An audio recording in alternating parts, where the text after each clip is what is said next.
Halo, selamat pagi, Romo. Selamat malam untuk Kolombia. Katolik, Protestan, Katolik saya, Romo. Rocky, Kabar gembira Kota Bumi, Lampung. orang anak Lampung ya. Tadi yang taib tadi dengan Iya, benar, Romo. silakan pulang lagi di sini. Kuasa membaptis itu kan diturunkan untuk para klerus, Romo. Oh iya, benar sekali. Kecuali keadaan darurat baru umat awam boleh untuk permandian. Menurut kanun, menurut KGK 1256 sampai dengan orang yang tidak dibaptis pun bisa dalam keadaan darurat. Tapi kan kalau pendeta bukan keadaan darurat, Romo. Saya bisa mengerti kalau dalam keadaan darurat juga kita terima, walaupun dia bukan beriman Katolik, mau Islam, mau Hindu, mau Buddha, kau sejajarkan saja saudaraku. Dan itu diakui kalau mereka masuk Katolik, bisa mengerti. Dan engkau pernah ikut saudaraku ritus penerimaan di dalam gereja Katolik untuk mereka yang pernah dibaptis di Protestan. Engkau pernah ikut? Mereka pembaruan baptis, Romo. Diperbaharui lagi. Dengan cara seperti apa?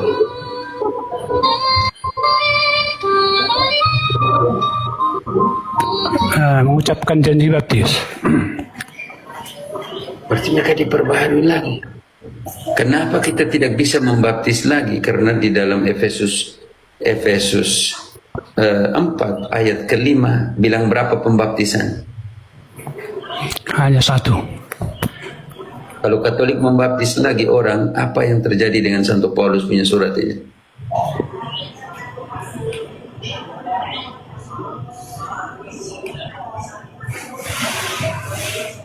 Engkau jawab dulu. Berarti kita melawan surat Santo Paulus. Dengan sendirinya melawan apa yang ada dalam kitab suci. Karena itu gereja menerima pembaptisan itu. Karena kalau kita mau bandingkan dengan baptisan darurat, sampai mereka yang tidak beriman pun bisa membaptis dalam keadaan darurat. Iya, tapi kan kalau pendeta bukan keadaan darurat, Romo, ketika dia membaptis jemaat proti. Kalau engkau menentang itu, engkau lebih besar dari gereja, engkau lahir tahun berapa? Bukan hanya sekedar bertanya, Romo. Tidak, itu juga, saya juga hanya sekedar bertanya. Engkau lebih besar dari gereja dan engkau, saya sudah jelaskan, hanya satu pembaptisan. Kalau gereja membuat itu, gereja menentang surat Santo Paulus. Pertanyaan saya, dari zaman berapa sudah dikatakan seperti itu? Dan engkau lebih besar, engkau dan saya lebih besar dari gereja yang mengajarkan itu. Kita dua ini lahir tahun berapa? Tidak, Romo. Saya itu bagian dari gereja, Romo. Sudah, ya kalau sudah gereja sudah tetapkan gitu, buat apa kau pertanyakan?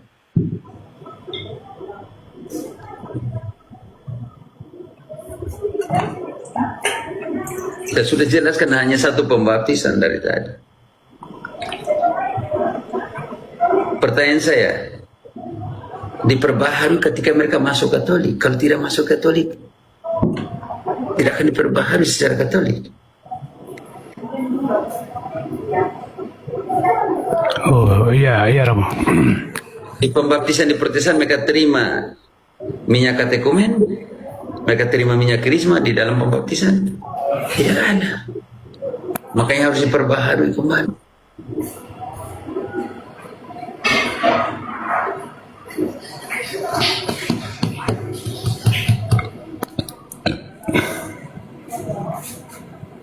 Seperti itu. Engkau berapa kali memperbarui janji baptismu? Gimana, Romo? Engkau berapa kali memperbaharui janji baptismu?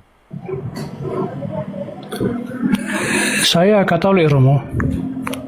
Berapa kali engkau perbaharui janji baptismu setiap tahun?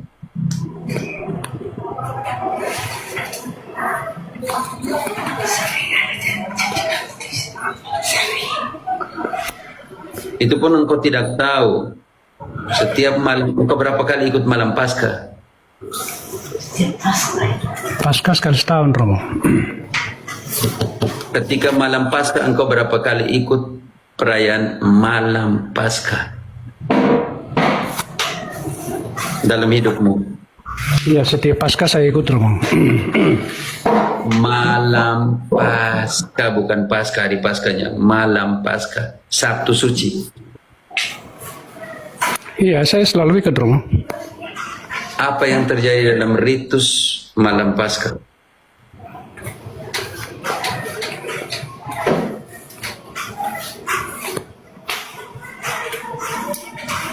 Ya, pembaruan janji baptis, Romo. Diperbaharui janji baptis. Kenapa kita menutup orang lain tidak boleh memperbaharui janji baptis? Ya, pikir saya kalau dari berarti baptisannya tidak sah secara Katolik. Tidak sah kalau dibaptis bukan dalam nama Bapa dan Putra dan Roh Kudus, khususnya unisitarian, maka harus dibaptis kembali.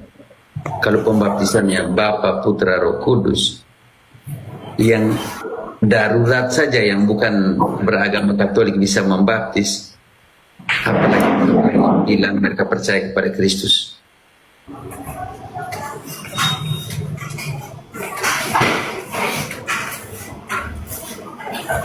Diperbaharui tapi dalam cara Katolik, oke? Milagros ¿cómo estás? Ada mantan OMK.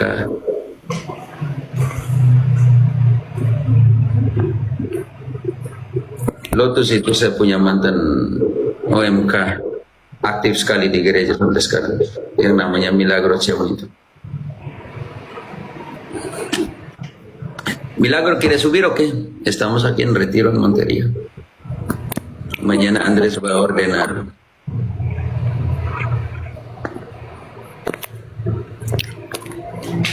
Begitu, Om Non 90. Oke, Romo, saya paham. Terima kasih atas penjelasannya. Ya.